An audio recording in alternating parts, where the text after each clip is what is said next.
बिस्मिल्लाहिर्रहमानिर्रहीम। अस्सलाम वालेकुम नाज़रीन, घर का डॉक्टर में खुशामदीद करते हैं। आज की हमारी वीडियो का मौजू एक मशहूर तरीन शरबत हाइड्रालिन एंड हाइड्रालिन डीएम, इसके बारे में अभी हम आपको तफसील से बताएंगे कि हाइड्रालिन और हाइड्रालिन डीएम खांसी के शरबत, इन दोनों में क्या फ़र्क है। तो वीडियो शुरू करने से पहले मेरी आपसे रिक्वेस्ट है कि अगर आप मेरे चैनल पर नए हैं तो मेरे चैनल को सब्सक्राइब कर दें और साथ बेल आइकन का बटन भी प्रेस कर दें ताकि मेरी हर मालूमाती वीडियो आपको बार वक्त मिल सके। जी नाज़रीन, ये आप स्क्रीन पर देख रहे हैं, ये सरल कंपनी के दोनों सिरप हैं और दोनों एक ही नाम से हैं। ये अगर आप देख लें, ये सामने लिखा हुआ है हाइड्रालिन और इस पर लिखा हुआ है हाइड्रालिन डीएम। नाज़रीन, अगर आपने देखा होगा कि बाद लोग ऐसे होते हैं कि जिनको खांसी खुश्क होती है और उसके साथ किसी किस्म का नज़ला ज़ुकाम या बलगम नहीं होती है। ऐसी खांसी अमूमन खाके वाले मौसम में या गर्मियों में होती है, उसके लिए सिरप इस्तेमाल किया जाता है हाइड्रालिन डीएम।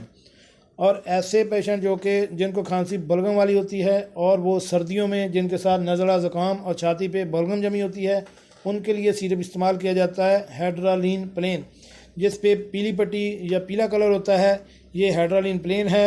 और जिस पे ये हल्का सा कलर है, इसको हम कह सकते हैं हाइड्रालिन डीएम। ये खुश्क खांसी के लिए इस्तेमाल किया जाता है। जी नाज़रीन, कैसी लगी आज की हमारी मालूमाती वीडियो? उम्मीद है आपको पसंद आई होगी। मिलते हैं एक नई वीडियो के साथ। अस्सलाम वालेकुम।